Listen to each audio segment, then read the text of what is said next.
안녕하세요.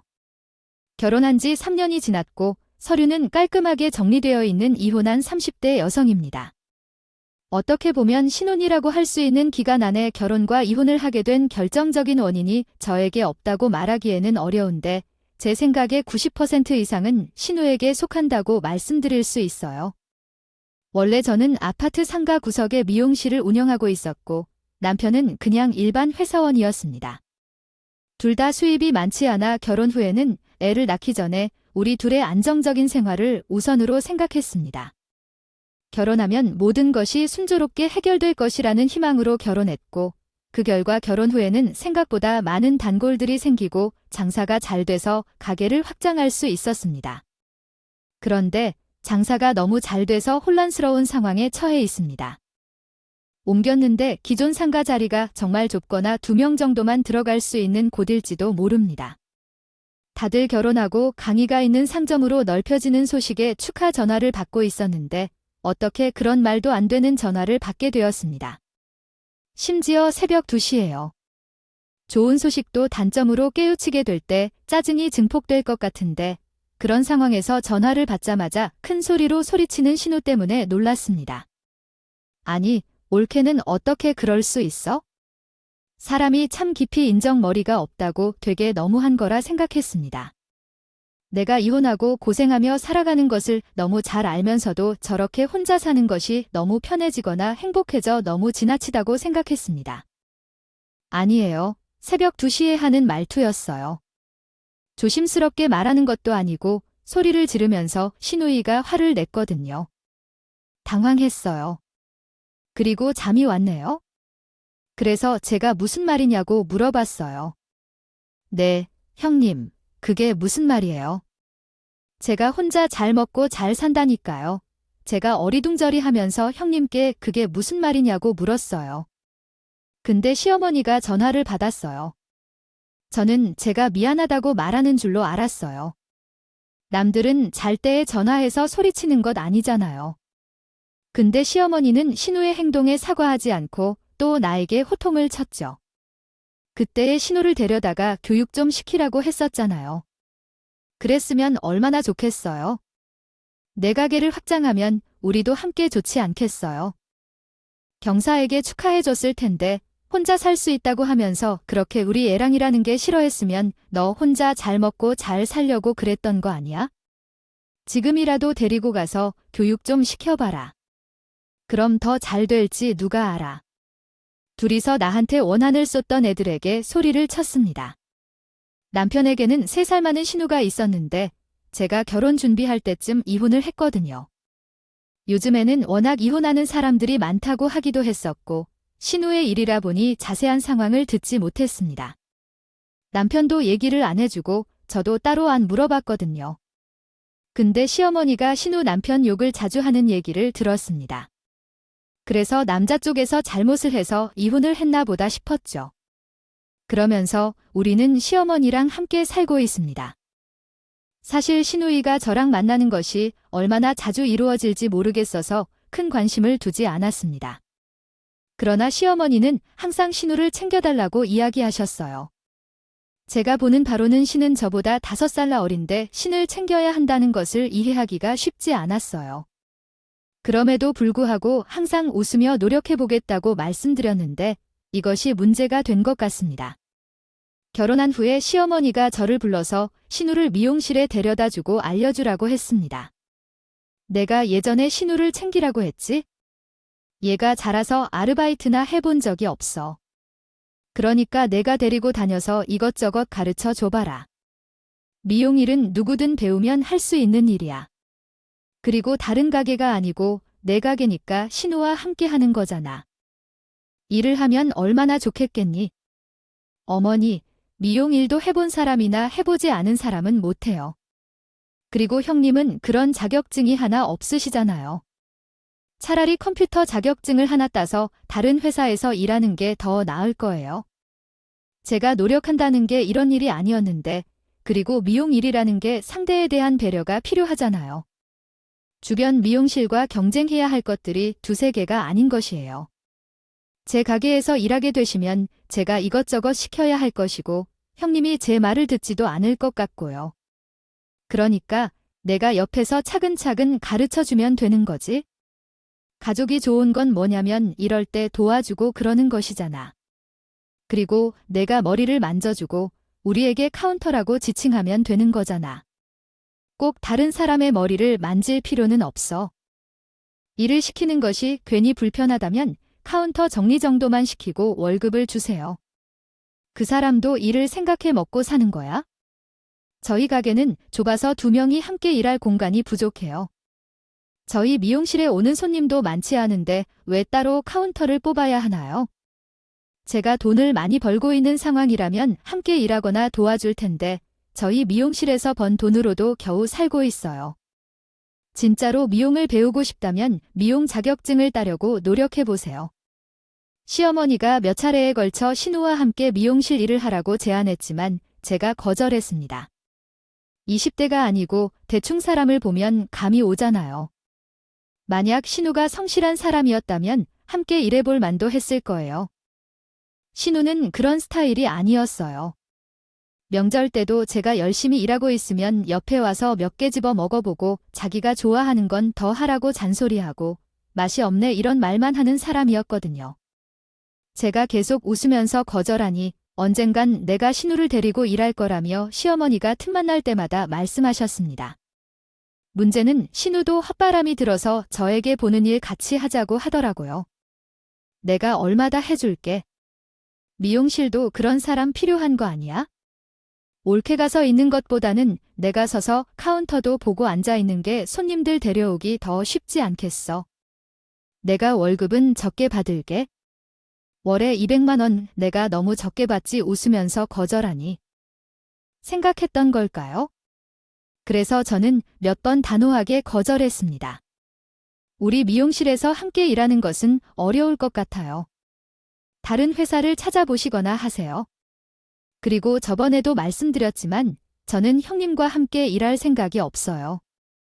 형님과 함께 일하는 일은 절대 없을 거라고 말했더니 그 뒤로 시어머니도 저에게 시누이와 함께 미용실을 하라는 말을 하지 않았고 시누이도 제가 일하고 싶다는 말을 하지 않았습니다. 그런데 불만들이 쌓여서 그런 걸까요? 내가 잘 나가니 배가 아파서 그런 걸까요? 가게를 넓힌다는 소문이 나자마자 시어머니는 물론이고 시누이 아지에게 전화를 하며 사람들을 들어보던가 봐요.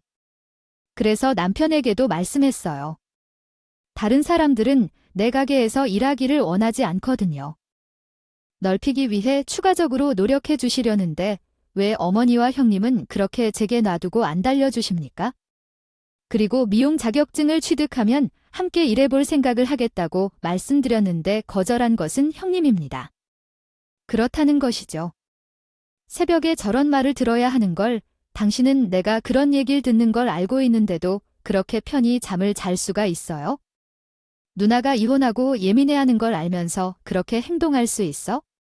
기해주는 마음으로 이해해 주시거나 그렇지 않으면 가게가 좀 커졌다는 거 누나가 보여준 대로 계산하라고 말씀하면 돼. 어차피 사람을 고용해야 하는 거 아니에요? 겸사겸사 누나에게 용돈을 주는 겸으로 일 시키면서 한번 시켜보세요.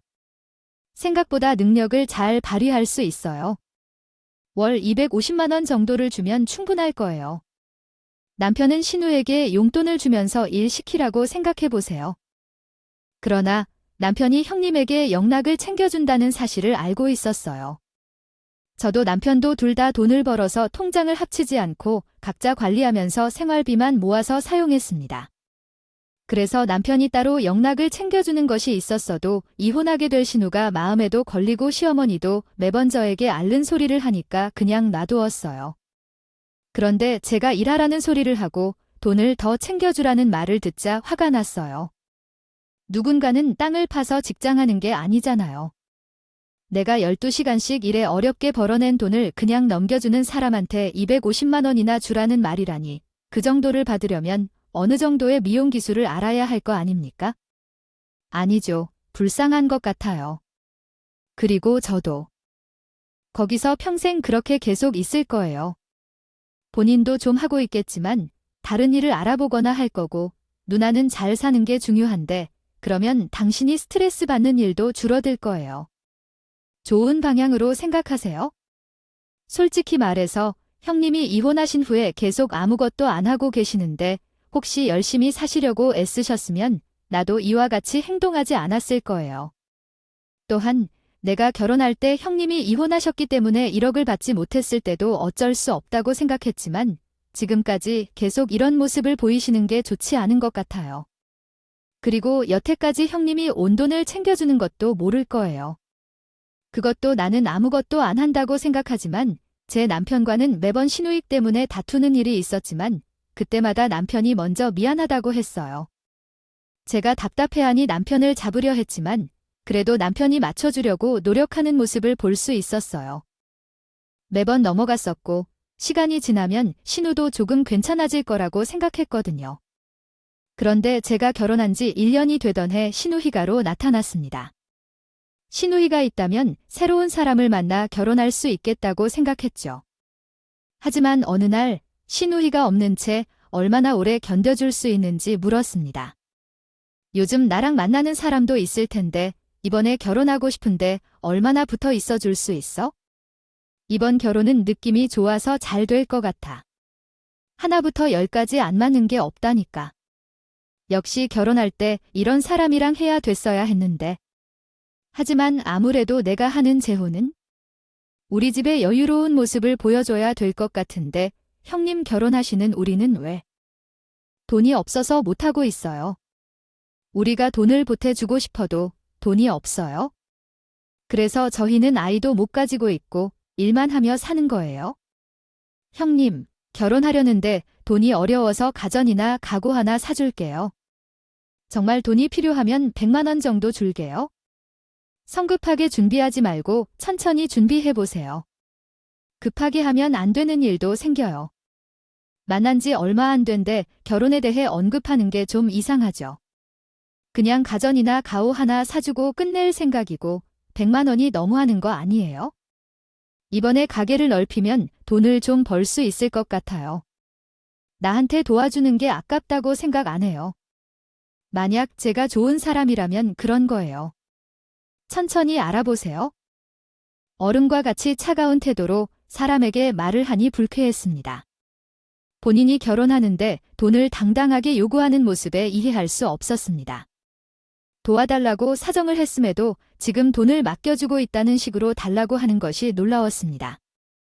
하지만 시어머니가 옆에서 그러한 행동을 못 말리는 것은 물론 오히려 저를 설득하라고 하면서 얘가 재정을 책임지는 게 아니냐고 하더군요. 그렇기 때문에 그럴지도 모르겠지만 남자 측 부모님은 결혼에 반대한다고 합니다. 그러니 우리는 충분히 준비해서 결혼할 준비를 하겠다고 생각합니다.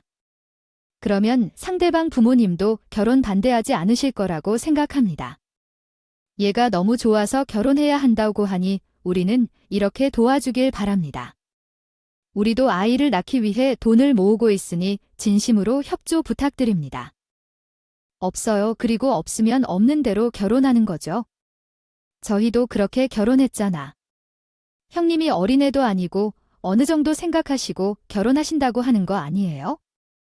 모돈도 없이 어떻게 결혼을 해요? 너희랑 얘네랑 같아. 너희는 둘이 벌잖아. 얘는 이혼해서 혼자 입에 풀칠하기도 어려워한다.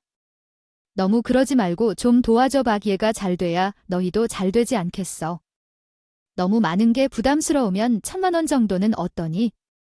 그 정도면 더 큰 부담 안 될 거야. 아니야. 난 그 정도로 납득할 수 없어. 1,000만 원이라 해도 적은 돈이 아니잖아요. 그 1,000만 원도 부담스럽다고 느껴. 남편한테도 돈을 지원해 주는 건 아니라는 식으로요. 제가 무슨 말을 했는지 기억하시죠? 제가 안 되는데 어떻게 남편을 이용해서 돈을 받아내겠다고 생각한 것 같았거든요. 우리 남편도 제 시어머니처럼 이혼한 신혼부부를 불쌍하게 여기다 보니까 걱정이 없었던 것 같아요. 그래서 남편에게 돈을 빌려주는 것은 안 된다고 심각하게 당부했습니다. 아무리 생각해도 우리 돈으로 지원하는 건 아닌 것 같고요. 우리도 곧 아이가 나올 준비 중이라 돈을 모으고 있는데요. 그리고 저희가 현재 바쁜 상황임을 고려하여 아이가 태어나면 더 이상 일할 수 없겠죠. 그래서 우리 지금 바쁘게 돈을 모아야 하는 거죠. 또한 어머니나 형이 하는 말을 결코 무시하면 안 돼요. 전에 안 되는데 말했을 때도 어머니가 돈을 조금 주셨죠. 그래서 이번에도 돈을 부탁할 수 있는 것은 아니니까 결코 안 되는 걸로 해야 해요. 형님에게 돈을 받기 시작하면 어떻게 될지 알지 않는 것 같아요. 우리는 계속해서 서로를 챙겨야 해. 우리가 아이를 낳아서 여유롭게 살기 위해 돈을 모으는 게 목표잖아. 그런데 지금 아이가 생긴 것도 아니잖아. 누나를 먼저 챙겨주는 게 맞지? 그러면 누나도 우리에게 고마워해서 더 잘해줄 거야. 그래야 우리도 더 나은 대우를 받을 수 있겠지? 또한 누나가 재정이 괜찮아야 무시받지 않으니까 2천만 원 정도는 필요하지 않을까? 1,000만 원은 너무 적어. 남편에게 돈을 빌려줄 수는 없다는 식으로 이야기해왔는데 어느 날 시어머니가 연락을 해서 5천만 원 정도가 필요하다는 얘기를 했다. 최근에 상견례를 하러 가서 남자 쪽 사돈이 아주 호의적이었어. 않더라도 2천만 원을 지원해 준다고 하니 콧방귀도 안 나더라니 2천만 원으로는 결혼도 못하게 생겼어. 거기에다 5천만 원 정도는 가져와야 한다고 하더라. 아무래도 우리 애가 재력이라는 것 같아 돈으로 고쳐놔야 얘가 시집가서 좀 편하게 살지 않겠어? 나도 돈 좀 보낼 테니까 너희도 좀 더 보내서 5천만 원 정도 만들자. 저는 시어머니의 말을 들으며 그렇게까지 결혼을 시켜야 하나 싶더라고요. 그리고 남자 쪽 부모님이 그렇게 마음이 안 들어 하는 거면 돈을 많이 챙겨간다고 해도 좋게 보일 것 같지 않았거든요. 그래서 제가 시어머니에게 굳이 결혼을 시켜야 되냐고 물었습니다. 상대방 쪽에서 그렇게까지 결혼을 하려는데 괜히 형님, 결혼하고 나면 더 힘들어질 거예요. 그래서 우리가 물질적인 고비를 넘겨야겠죠. 돈이 우선인 법이니까 너희도 좀 도와줘야 해요. 신우의 귀를 살려줘야 하고 재원이나 다른 쪽에서도 더 이야기가 나오는 것 같아요. 우리도 여유가 없어서 많은 돈을 버틸 수 없을 것 같아요. 상황을 맞춰 결정하는 게 더 나을지도 모르겠죠. 다른 방법을 택해도 들통날 것 같지만 속에서 결혼하는 게 아니라고 생각해요. 그렇게 이야기했습니다. 그래서 돈을 지원해주지 않았더니 신우가 급해져서 임신했다고 전해졌어요. 그래서 빨리 결혼해야 하고 돈을 지원해달라는 내용으로 얘기했습니다. 아마 저가 임신했다는 거겠죠? 몸이 으슬으슬하게 춥기도 하고 요즘 잠도 쏟아지더라고요. 빨리 결혼하는 게 나을 것 같아요. 돈을 잘 번 호 올케가 지원을 좀 팍팍 해주길 바래봐요. 나중에 다 갚을 거예요. 형님, 임신이 몇 주차 되셨는지 테스트를 하시고 병원에 다녀오셨나요? 상태는 어떠셨다고 했어요? 신우가 임신했다는 소식에 긴장하며 이것저것 물어보았습니다. 진짜 임신이라면 상황이 정말 예기치 않은 것이겠죠. 저는 이렇게 물어볼 줄 몰랐는데 신우는 당황하며 대답했습니다. 그렇다면 병원에 가서 확인하지 않아도 내 몸이니까 딱 알아요.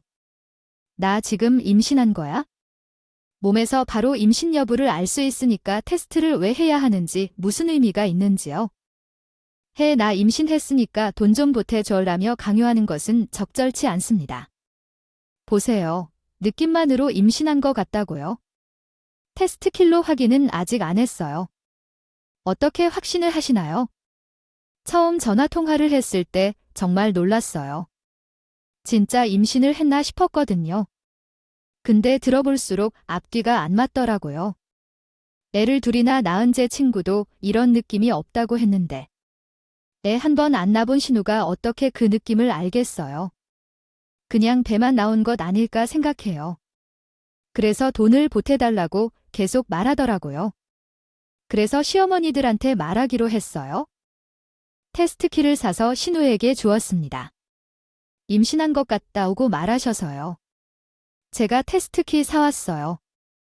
한번 해보세요. 뭐든 확실한 게 좋잖아요. 그리고 테스트키에서 2줄 나오면 병원 가서 확인하시면 된대요. 친구가 애 둘 낳은 게라고 그러더라고요. 제가 신우 앞에서 임신 테스트키를 내밀면서 넣어서 확인해보라고 했습니다. 그러니 신우이는 로 된다는 식으로 말했습니다. 뭘 지금 해봐에 내가 저번에 해봤다니까. 임신 맞아.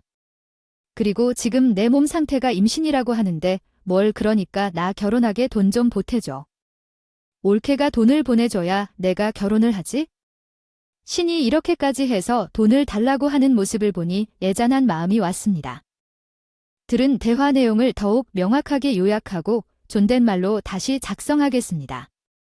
1,000만 원을 빌려달라고 해서 가능하다고 했었고 반드시 갚아야 한다고도 말씀드렸습니다. 사정이 넉넉치 않아서 많이는 못 드리지만 1,000만 원 정도만 빌려드릴 수 있습니다.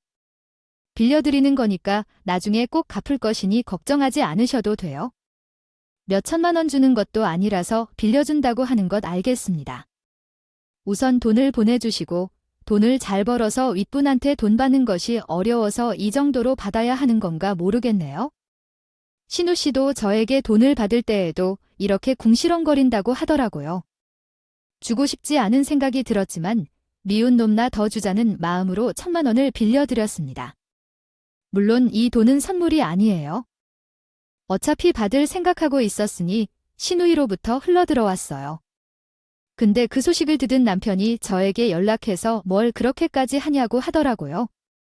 이번에 누나에게 1,000만 원을 빌려주면서 돈을 갚아야 한다는 식으로 말했다며 겨우 1,000만 원 가지고 그러냐 누나가 그 소리에 섭섭하다고 나에게 난리를 쳤어요. 당신도 왜 그렇게까지 해야 됐어? 애도 가졌는데 그냥 1,000만 원 정도는 잘 살라고 하면서 주면 되는 거지. 그럼 누나도 고마워할 테고 서로 좋잖아. 내가 임신하라 해서 애가 진 거야? 아니잖아. 그리고 딱 보니까 임신한 거 아니에요? 누가 임신을 느낌만으로 확인하냐. 허준이 얘기 가져가서 해보라고. 말씀드리니까 안 하시던데 그럼 뭐겠어. 임신 안 한 거지 그렇게까지 해서 내 돈을 받고 싶다고 하니까 나도 그냥 빌려드리는 거야? 그리고 1,000만 원 버는 게 뭐 쉬운 줄 알아? 가족 간에도 돈 거래는 확실하게 해야 되는 거야? 우리가 돈이 남아돌아서 드리는 것도 아니고. 그래도 당신이 어느 정도 술이고 그럴 줄도 알아야지. 그 누나를 대해 그러니까 누나도 당신한테 더 그러는 거 아니야. 아무리 생각해도 누나한테 돈 빌려주니까 갚으라고 말한 건 너무했어. 당신도 적당히 해. 우리 누나랑 얼굴 붉혀서 좋을 거 없잖아. 돈을 빌려주고도 이렇게 욕을 먹어야 하나 싶었지만 그래도 마음 한켠으로는 신우가 잘 살았으면 하는 마음이 있어. 신이 돈을 빌려줬지만 한 달이 지나자 갑자기 시어머니가 전화를 해서 우리 집에서 같이 살아는 식의 말씀을 하셨다. 이에 전혀 예상치 못한 소리에 당황하여 그 의미를 물었더니 시어머니가 내가 신에게 돈을 적게 빌려줘서 그래라고 했다. 돈을 빌려주지 않으니 어떡해? 내 집을 팔아서 해결해야지라고 하면서 집을 정리해서 너희 신부 결혼을 시켜야지. 그러니 어쩔 수 없잖아. 당장 다음 달부터 너희 집을 비워줘야 하는데 나는 어디로 갈 수 있겠어? 밖에서 노숙할 수도 없고. 곧 너희 집으로 올 테니까 방 하나를 비워둬라고 했다. 갑자기 시어머니가 전화해서 방을 비우라고 해서 참 당황스럽다. 당황했었어요. 그래서 혹시 남편이 뭔가 들었나 물어봤죠. 시어머니께서 연락하셔서 조만간 우리 집으로 오신다고 하셨는데 당신은 무슨 생각이 있나요? 심지어 다음 달에는 집을 빼주어야 한다고 하셨는데 그 정도로 해서 형님 결혼을 시켜야 하는 건가요? 누나가 이번에는 잘 살 수 있다고 하잖아. 그러니 엄마도 그런 결정을 내릴 것 같아요.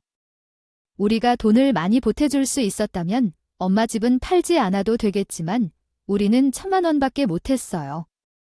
근데 남자 쪽에서는 그 돈으로 결혼을 못 시킨다는 식으로 나온 것 같아요. 그러니 어쩔 수 없겠어요. 엄마가 사는 집을 팔아야겠지요. 그래서 나는 엄마에게 우리 집에 와서 살라고 했어요. 남편은 알고 있었던 사실이었던지 태평하게 대화하더라고요. 아무런 말도 없었으니 기가 막혔습니다. 며칠 계시는 것도 아니고 시어머니가 집을 나가시기 전까지는 저와 함께 살아야 하잖아요. 남편이 본인 엄마니까 불편하지 않다고 생각하겠지만 제가 그렇지 않아요. 그러니까 나도 모르게 억압을 받아 대화를 강요받은 기분이 들었어요. 왜냐하면 시어머니가 우리 집에서 살게 될 거라는 건 왜 당신이 혼자 결정했는지 이해가 안 가거든요. 이건 우리의 집이고 당신과 함께 살고 있는 곳이잖아요. 그러면 적어도 나에게 미리 말해줬어야 했어요. 어머님과 이야기를 먼저 해놓고서야 나에게 통보하는 건 아닌 것 같아요. 그럼 어떻게 해야 하나요? 우리가 추가로 비용을 지불할 수 있는 것도 아닌데 우리에게는 여분의 방이 하나 있잖아요. 그 방을 비우면 충분히 해결될 문제인데 왜 그렇게 소란스럽지요? 그리고 당신이든 나든 집안에 얼마나 시간이 걸리는지 묻는 말을 하시는군요. 네, 저는 시어머니와 한 공간에서 살지 않는다고 생각해서 부동산을 찾아갔습니다. 시어머니 혼자 사는 곳은 보증금이나 월세가 비싸지 않을 것이라고 생각했거든요. 그러나 부동산 중개사가 나를 반갑게 맞이하셨습니다. 이번에 축하할 일이 생겼다며 떡을 돌리러 왔다고 하니 벌써 일주일이 넘은 것 같은데 떡을 너무 늦게 돌리는 게 아닌지 생각했습니다. 그러나 그들은 미용실을 확장했더군요. 아, 그거 벌써 1년 전에 했던 일인데 저는 최근 1명 정도가 살 수 있는 집을 찾고 있었어요. 선희, 신우 애들이 저희 동네에 가게를 오픈했다고 하더군요. 아, 나는 그런 소식을 기다리고 왔다고요. 알겠어요. 여태까지 이혼당한 신우 때문에 많이 힘들었겠지만 이제는 좀 기쁜 마음도 들 것 같아. 예전에 미용실을 확장한다며 다른 곳으로 이사를 갔다고 했을 때도 신우가 놀라서 난리를 치다가 부동산 사장님의 이야기를 듣니까 신우가 새 가게를 차리는 게 아닌가 싶더라고. 그래서 자세히 물었더니 사장님도 기뻐 보이는 듯 여러 가지 이야기를 해주셨어. 그리고 어디 알아보고 주소를 받아서 찾아갔는데 정말 놀랍게도 신우의 가게가 그 안에 있더라고. 카운터에서 일하고 싶다며 이야기한 게 실제로 카페 안에 있는 카운터에서 계산을 하는 모습을 봤어. 근데 뭔가 이해가 잘 안 돼서 난리를 쳤다가 갑자기 이런 모습을 보니 좀 당황스러웠어. 가게를 운영하고 있는 상황이 이해되지 않았습니다. 그래서 부동산 사장님께 가서 신우의 가게가 언제 계약된 것인지 물어보았습니다. 제가 따로 들은 얘긴 없었는데 제 돈도 거기에 들어갔기 때문에 궁금했습니다. 그래서 혹시 언제쯤 가게를 계약하고 오픈했는지 알 수 있을까요?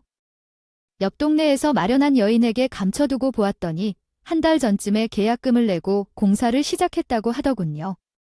한 달 전쯤에 상가를 알아보러 다녔었는데 예산이 부족해서 적합한 곳이 없었습니다. 그런데 건물 주인이 이혼한 신우에게 불쌍하다며 저렴한 가격으로 임대해 주었습니다. 그래서 계약금으로 1,000만 원을 내야 했습니다. 진행한 대로 하는데 그리고 나머지 돈들은 그쪽 어머니가 팔아서 한 것이었잖아. 그래서 시어머니랑 같이 산다고 한 것이 아니었어.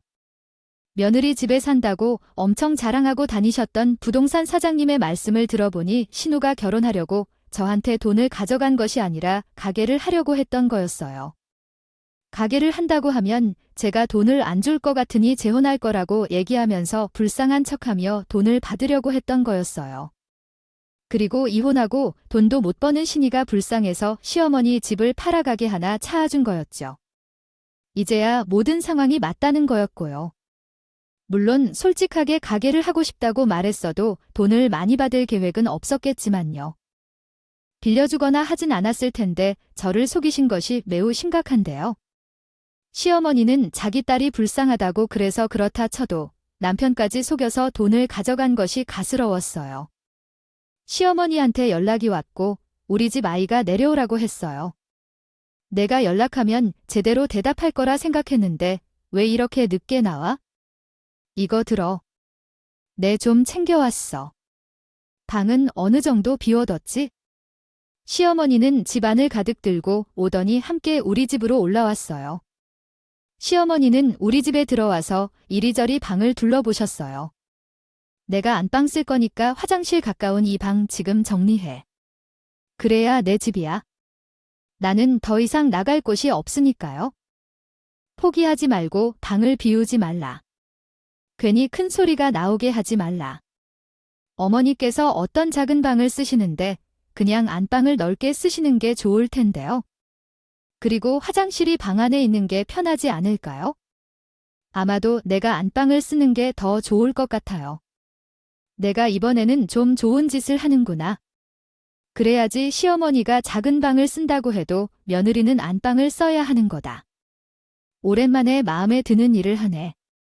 그럼 가서 좀 피워라. 시어머니가 작은 방을 쓰신다길래 제가 안방을 쓰시라고 했거든요. 그러니 시어머니가 활짝 웃으시고 기재야 너가 좋은 짓 하고 있다 하시더라고요. 후에는 저한테 안방에든요. 비우라고 하시길래 저도 한마디 했습니다. 저는 갈 곳이 많아서요.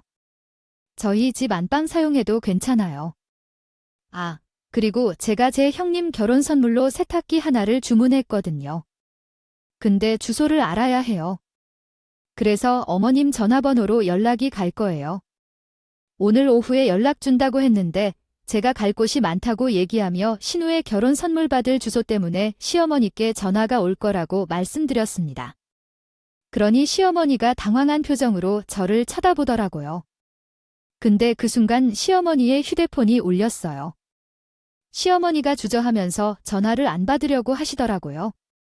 아무래도 신우가 진짜 결혼한 게 아니라서 그걸 받을 주소가 없었겠죠. 그래서 제가 전화 받으시라고 말씀드렸습니다. 왜 전화를 안 받으세요? 세탁기 설치를 좀 도와주실 필요가 있어요. 기사님이 수락하시면 주소를 받아서 제게 알려주세요. 저는 형님의 결혼을 축하하기 위해 1,000만 원을 드렸지만 그 돈은 다시 받으라고 하셨죠. 그래서 큰맛을 내고 세탁기를 주문했어요. 주소를 알려주시면 설치도 빨리 될 거예요. 나중에 받아서 알려드릴게요. 그런 걸 구매할 때는 미리 말해야지. 왜 내 맘대로 사서 보내고 그러냐. 걔네들도 각자 구매한 목적이 있을 텐데 시어머니는 서둥지둥하며 제게 짜증을 내시더라고요. 왜 이런 결정을 할 때 본인한테 물어보지도 않았냐고 하면서 전화를 받지 않으려고 하셨어요. 그래서 웃으며 대답했죠. 시어머니께서 집을 팔아서 형님과 함께 살고 싶어서 그런 것 같아요. 가게 해준 게라 형님 신혼집이 없어 그런 거예요. 그러니 그럴 수 있죠? 받을 수 있는 집이 없으니 딸도 이혼하고 아들도 이혼하고 그럼 여기서 시어머니랑 다 같이 살면 되겠어요. 그러면 제가 나가면 되겠죠? 아, 재산 분할 때문에 이 집도 없어질 수 있으니까 다른 집 알아보셔야 되나. 신우에 갖게 있으니까 거기서 다 같이 살아도 되겠네요. 그러면서 제가 싸나온 짐을 챙겨서 집 밖으로 나가려고 하는데 시어머니가 무슨 이혼이라고 소리치면서 저를 붙잡았습니다. 하지만 저는 뿌리치고 집을 나와 버렸고요. 시어머니한테 무슨 말을 들었는지 남편이랑 신우한테 번갈아서 전화가 왔습니다. 목소리도 듣기 싫어서 안 받으려고 했거든요. 그러니 남편은 제 미용실 가게로 찾아왔어요. 그러더니 저한테 호통을 치더라고 해요. 당신, 우리 엄마한테 대체 뭐라고 한 거야? 왜 엄마가 노발대발 화가 나신 건데 어머님이 왜 화가 나셨는지 내가 어떻게 알아? 시어머니가 작은 방 쓰려고 하시길래 내가 나갈 테니 안방 쓰라고 했는데. 그리고 이제 당신이랑 나랑도 이혼할 거니까 이혼한 아들과 이혼한 딸 데리고 행복하게 사시라고 했어. 뭐가 문제야? 당신도 나 속이고 형 있는 거 도와준 거잖아. 내가 평생 모를 줄 알았어. 당신이 그걸 어떻게 알았어? 아, 그건 누나가 돈이 없어서 재원도 못하고 있으니까 엄마가 본인 집 팔아서 가게 해주신 거야. 당신한테 구구절절. 말하기가 부끄럽기도 하고 그래서 그랬던 거야? 그게 부끄러워. 나한테 애 가져서 재혼한다. 거짓말한 게 더 창피한 거 아니야? 내가 빠져줄 테니까. 어머님이랑 그렇게 끔찍하게 생각하는 형님이랑 행복하게 살아. 남편은 제가 이러한 사실을 다 알고 있는 줄 몰랐는지 당황하며 어떻게 말을 해야 할지 모르더라고요. 그러더니 갑자기 무릎을 꿇더니 본인이 잘못했다고 빌었습니다. 내가 잘못했어. 당신을 속이려고 그런 거 아니었어? 아, 진짜로 어떻게 말을 해야 될지 몰랐던 거야? 당신도 우리 누나 이혼하고 그래서 무시하는 기분이 들어서 누나 가게 잘 되면 그때 말하려고 했어. 뭐가 됐든 나를 속이려고 한 거잖아. 형님한테 1,000만 원도 당장. 당신이 받아들여 줄 테니까 준비하라고 말해. 나, 어머니 그리고 전 남편 형님이 얘기하면서 욕을 하는 것을 몇 번 들었는데 왜 이혼했는지 알겠네요. 당신이 이혼한 형님을 잘 챙기면서 살아주고 이렇게 나는 이제 떠날 테니까 그리고 내가 계속 찾아와서 괴롭히면 경찰에 신고할 테니까 다시는 내게 오지 마세요. 무릎을 꿇고 울며 남편을 그리워하는 모습을 보며 저는 떠났습니다. 그런데 갑자기 누군가가 제 손목을 잡았어요. 저는 남편인 줄 알고 소리를 질렀는데 눈앞에는 신우가 있더라고요. 그러다가 왜 전화를 받지 않냐고 물으니까 왜 그러한지 얘기해 주세요. 형님, 제게 애가 생겨 결혼하니까 돈을 빌려달라고요.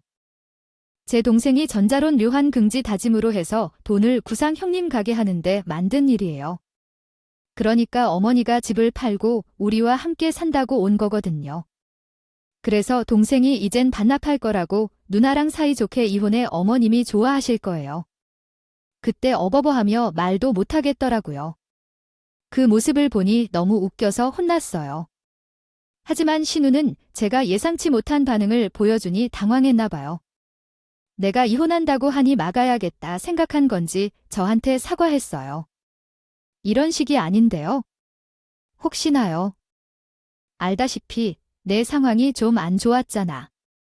그리고 가게가 안 되고 돈을 빌려달라고 부탁하기도 창피한 일이었어. 내가 잘못했어. 그러니까 동생이나 이혼하거나 하지 말아줘. 우리 엄마 진짜로 이해할 수도 있어? 이제 저에게 옳지 않다는 걸 알겠죠? 그리고 어머님께 이혼한다고 말씀드렸어요. 그러니까 이제 형님이 잘 챙기든지 하세요. 저에게 빌려준 1,000만 원도 빨리 갚아주세요. 조만간 변호사를 만나서 이혼 절차를 진행할 건데 그 전에 보내주시면 좋겠어요.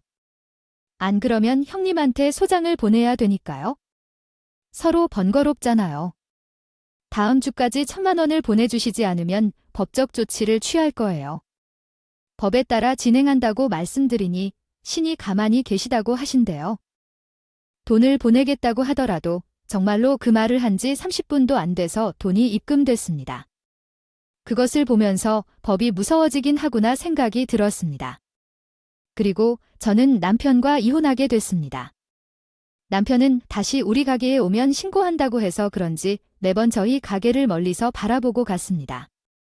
저희 동네가 그렇게 크지도 않고 심지어 제가 미용실을 운영하고 있기 때문에 시댁에 대한 소문이 자연스럽게 퍼질 수밖에 없었죠. 가게를 하시는 분들은 잘 아실 거예요.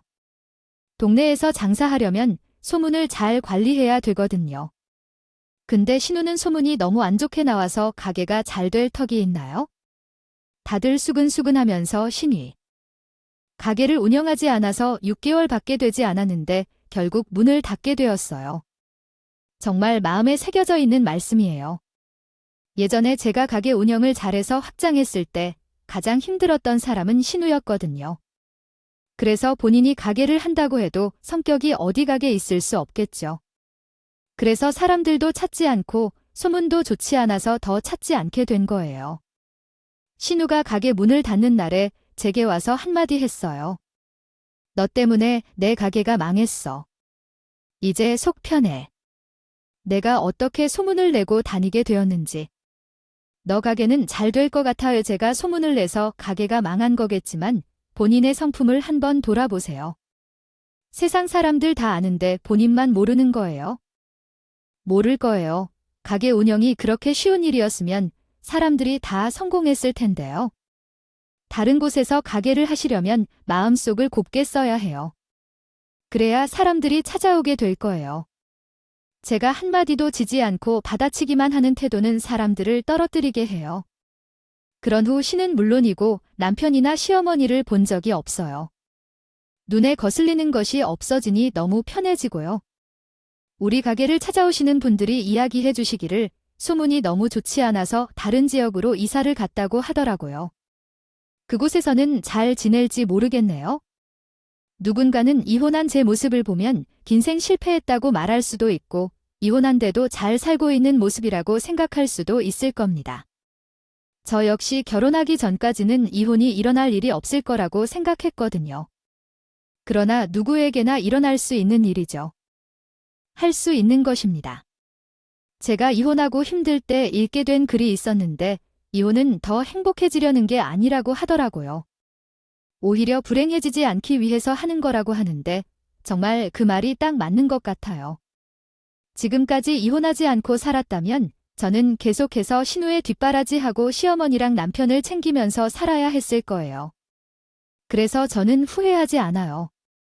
이제부터는 저 스스로의 행복을 찾으며 살기로 해요. 사실 누구에게 이렇게 세세하게 이혼한 얘기를 할 수 있겠어요. 죄를 아무도 모르는 공간에 털어놓으니 마음이 좀 편해지는 것 같아요. 제 긴 사연은 여기서 마무리할게요. 저의 이야기를 들어주셔서 감사합니다. 오늘도 저희 채널에 오셔서 감사드립니다.